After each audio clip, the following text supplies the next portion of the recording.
नमस्ते, मेरा नाम मदन मोहन तिवारी, श्रमिक +2 उच्च विद्यालय तोपा पिंडरा।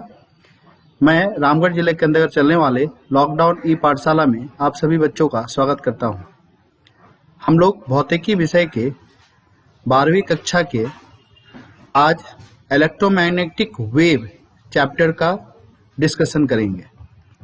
सबसे पहले हमें जानना पड़ेगा कि इलेक्ट्रोमैग्नेटिक वेव होता क्या है और वो कैसे हम लोग उसको रिप्रेजेंट कर सकते हैं।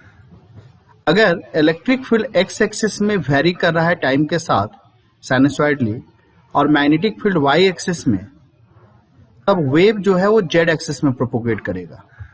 अगर हम इसको रिप्रेजेंट करना चाहें, इसी को अगर हम वाई एक्सिस में इलेक्ट्रिक फील्ड ले लें, मैग्नेटिक फील्ड को जेड एक्सिस में, तो वेव एक्स एक्सिस में प्रोपोगेट करेगा।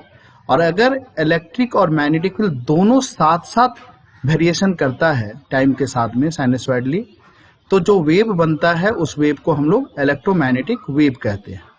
यहाँ पर हम लोग ई नॉट से इलेक्ट्रिक फील्ड को डिनोट कर रहे हैं एम्पलीट्यूड को, और बी नॉट से मैग्नेटिक फील्ड के एम्पलीट्यूड को डिनोट कर रहे हैं। वेरिएशन अगर बोथ इलेक्ट्रिक और मैग्नेटिक फील्ड दोनों का वेरिएशन साइनसॉइडली होता है और दोनों अपने मैक्सिमा और मिनिमा को रीच करता है सेम प्लेस में, एक ही जगह पर और सेम टाइम में, तब हम लोग क्या बोलेंगे कि वो इलेक्ट्रोमैग्नेटिक वेव है। डायरेक्शन और डायरेक्शन जो होता है इलेक्ट्रिक और मैग्नेटिक फील्ड का, वो एक दूसरे का परपेंडिकुलर होता है और दोनों एक दूसरे के परपेंडिकुलर के साथ साथ direction of propagation of wave के भी परपेंडिकुलर होते हैं। स्पीड ऑफ इलेक्ट्रोमैग्नेटिक वेव जो होता है वो डिपेंड करता है entirely on electric and magnetic properties of medium in which the wave travels and not on the amplitude of their variation. उनके एम्पलीट्यूड पे नहीं, वेरिएशन पे नहीं डिपेंड करता है, सिर्फ और किस पे डिपेंड करता है, वो उनके स्पीड जो होता है उनका इलेक्ट्रिक और मैग्नेटिक फील्ड के प्रॉपर्टीज पे डिपेंड करता है। अगर हम लोग वेव प्रोपोगेट कर रहा है इलेक्ट्रोमैग्नेटिक वेव, उसकी स्पीड को रिप्रेजेंट करना चाहे तो हम लिख सकते हैं c = 1 बाय √μ0 × ε0। हम लोग इस वीडियो में इलेक्ट्रोमैग्नेटिक वेव के टाइप के ऊपर भी हम लोग डिस्कशन करेंगे, जैसे रेडियो वेव होता है, माइक्रोवेव होता है, इंफ्रारेड वेव होता है, विजिबल रेज होते हैं, यूवी रेज होते हैं, एक्स रे होता है, गामा रे होता है।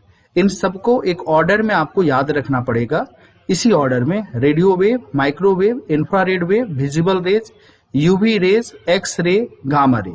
ठीक है, इसको एक आसान सा तरीका है याद रखने का। रेडियो वेव है तो आप याद रखिए रोहित शर्मा का आर ले लीजिए, ऑफ मुंबई इंडियन का एम और इंडियन का आई लिख लीजिए।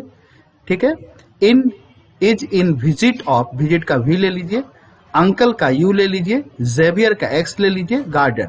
Rohit Sharma of Mumbai Indian is in visit of uncle Xavier's garden. इस तरीके से आप याद रख सकते हैं, इसी ऑर्डर में आपको याद रखना होगा। आपको मालूम होना चाहिए कि इलेक्ट्रोमैग्नेटिक वेव जो होता है वो बहुत फास्ट ट्रेवल करता है और उसका स्पीड लगभग 3 लाख किलोमीटर प्रति सेकेंड होता है, स्पीड ऑफ लाइट के बराबर। At this speed they can go around the world 8 times in 1 second. इस स्पीड से वो 1 सेकेंड में दुनिया का 8 चक्कर लगा सकते हैं। इलेक्ट्रोमैग्नेटिक वेव जो है वो 3 × 10⁸ मीटर पर सेकेंड की रफ्तार से वैक्यूम में ट्रेवल करता है। स्पीड वही फ्रीक्वेंसी इंटू वेवलेंथ का फॉर्मूला यूज करेंगे। फ्रीक्वेंसी इंक्रीज करेगा तो वेवलेंथ डिक्रीज करेगा, क्योंकि स्पीड उसका कांस्टेंट रहता है एज लॉन्ग एज मीडियम आपका चेंज नहीं कर रहा है। ठीक है, अगर हम लोग इसी को इन टर्म्स ऑफ फ्रीक्वेंसी और वेवलेंथ लिखना चाहेंगे तो गामा रेज का फ्रीक्वेंसी सबसे ज्यादा होता है और वेवलेंथ सबसे कम होता है। जिसकी फ्रीक्वेंसी ज्यादा होगी उसकी वेवलेंथ कम होगा, और रेडियो वेव का वेवलेंथ जो होता है वो सबसे ज्यादा होगा, लॉन्गेस्ट वेवलेंथ होगा और फ्रीक्वेंसी सबसे कम रहेगा इलेक्ट्रोमैग्नेटिक स्पेक्ट्रम में। ठीक है, स्पेक्ट्रम किसको कहते हैं? स्पेक्ट्रम एक बोल सकते हैं रेंज होता है जिसमें हम लोग फ्रीक्वेंसी या वेवलेंथ के टर्म्स में डिफरेंट रेडिएशंस को रिप्रेजेंट करते हैं, उस रेंज में जो भी आता है उनको। तो इसमें हम एक शो करने की कोशिश किए हुए हैं। आप देख रहे होंगे कि इधर हम लोग रेडियो लिखे हुए हैं, ये रेडियो वेव के लिए है, इसका लॉन्गेस्ट वेवलेंथ है और शॉर्टेस्ट फ्रीक्वेंसी है। और इधर हम गामा रेज लिखे हुए हैं जिसका शॉर्टेस्ट वेवलेंथ है और लॉन्गेस्ट सबसे हाईएस्ट फ्रीक्वेंसी है इस इलेक्ट्रोमैग्नेटिक स्पेक्ट्रम में। फिर इसी चीज को अगर हम देखना चाहेंगे वैल्यू के टर्म में और डायग्राम के टर्म में तो देखिएगा यहाँ पर रेडियो वेव के लिए ये वेवलेंथ आपको ज्यादा दिख रहा है, यहां से यहां तक का वेवलेंथ ज्यादा दिख रहा है, मगर जैसे जैसे आप आगे बढ़ रहे हैं वैसे वैसे ये गैप कम होते जा रहा है, यानी कि फ्रीक्वेंसी इसका बढ़ रहा है और वेवलेंथ घट रहा है, यहाँ बहुत कम हो जा रहा है इसका वेवलेंथ और फ्रीक्वेंसी सबसे ज्यादा है किसके लिए, गामा रेज के लिए।